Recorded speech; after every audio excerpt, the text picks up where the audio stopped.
Halo semuanya, welcome back to my channel Raihan Imita.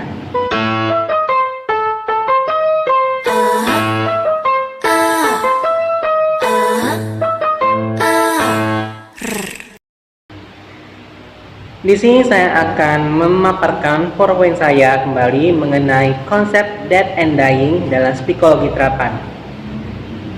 Yang pertama yang akan saya jelaskan yaitu pengertian dari dead and dying.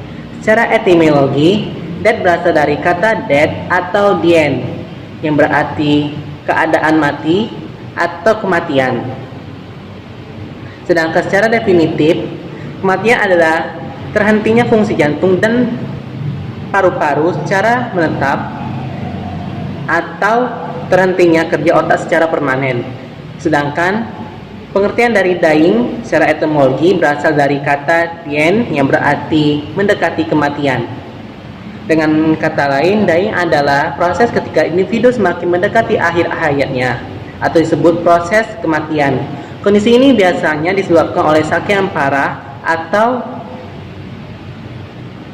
terminal yang oleh kondisi lain yang berujung pada kematian individu.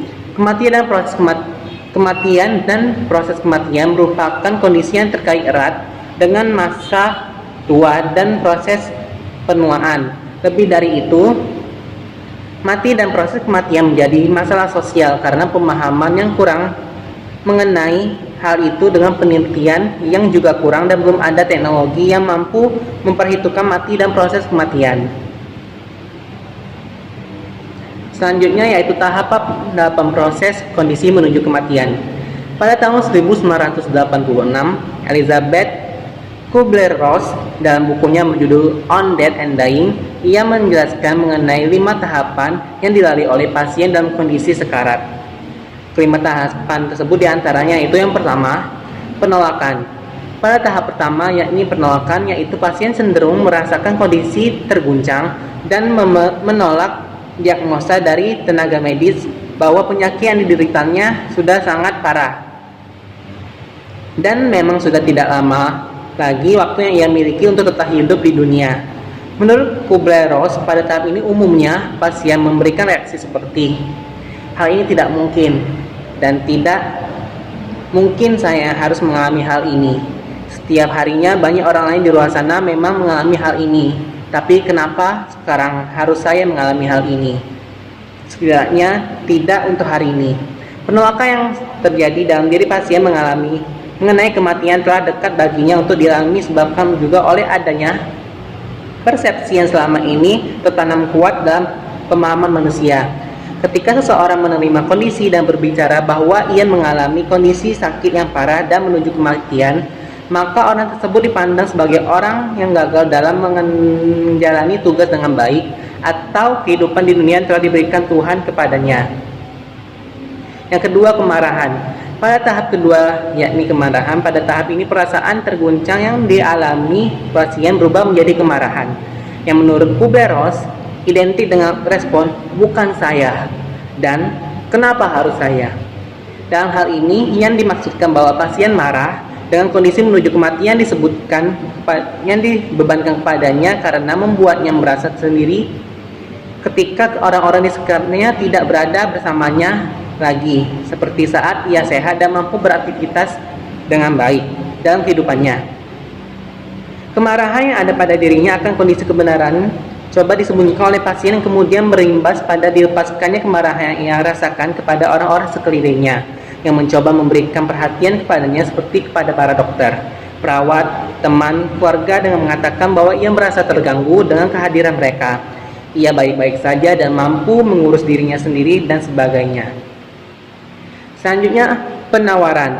Pada tahap ini pasien sudah lebih mampu mengontrol dirinya, mengontrol emosinya dan mulai menyadari bahwa sebesar apapun kemarahan yang ia rasakan tidak akan mampu membuatnya pada kondisi yang lebih baik. Maka ia mencoba untuk memikirkan hal apa yang sebaiknya dilakukan untuk memanfaatkan waktunya yang sudah tidak lama di dunia.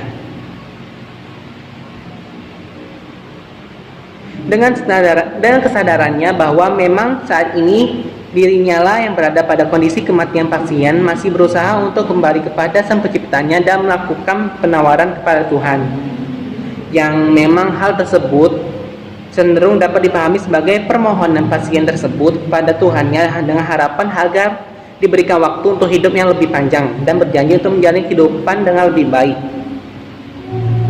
Selanjutnya, tahap bersiap menuju kematian atau disebut dengan depresi. Pada tahap keempat yaitu menuju kematian atau depresi. Pada tahap ini menjadi perubahan pada diri pasien sebelumnya memberikan reaksi bahwa bukan saya, yang kemudian menjadi iya saya.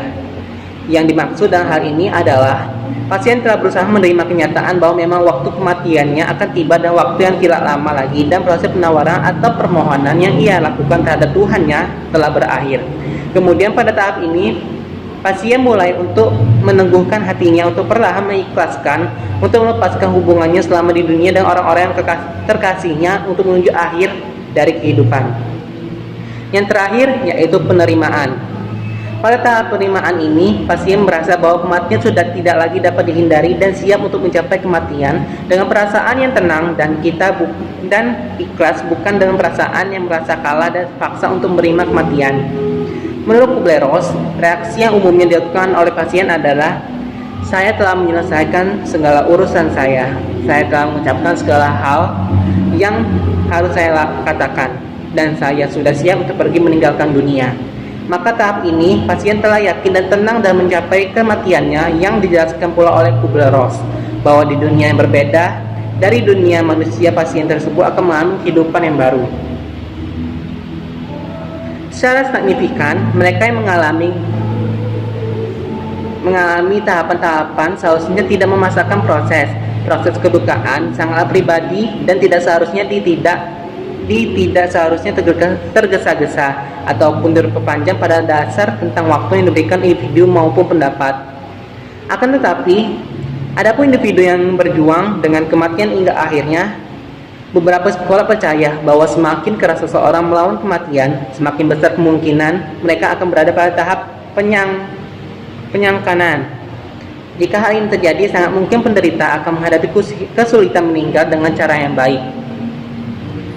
Psikologi lain menyatakan bahwa penderita yang tidak menentang kematian merupakan hal yang dapat diterima oleh sekelompok individu.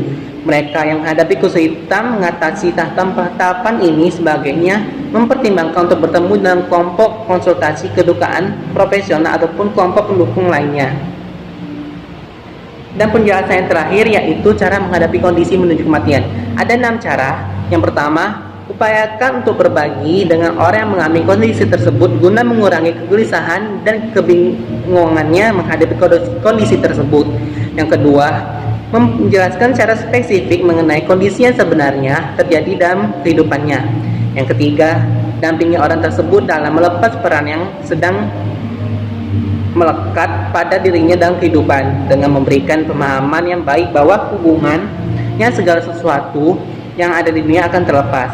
Keempat, usahakan untuk mengurangi beban fisik dan psikologis yang dialaminya dengan membuatnya merasa rendah diri.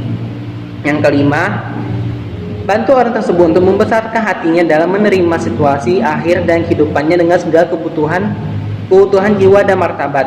Dan yang terakhir, pelihara hubungan sosial dengan seorang orang di lingkungan sekitarnya yang bermanfaat dan mampu membantu bagi kondisi orang tersebut dalam menghadapi kondisi menuju kematiannya. Baiklah, itu dapat saya sampaikan mengenai konsep death and dying dalam psikologi terapan. Jika saya ada salah kata, saya mohon maaf, pada Allah saya mohon ampun. Saya akhiri, wassalamualaikum warahmatullahi wabarakatuh.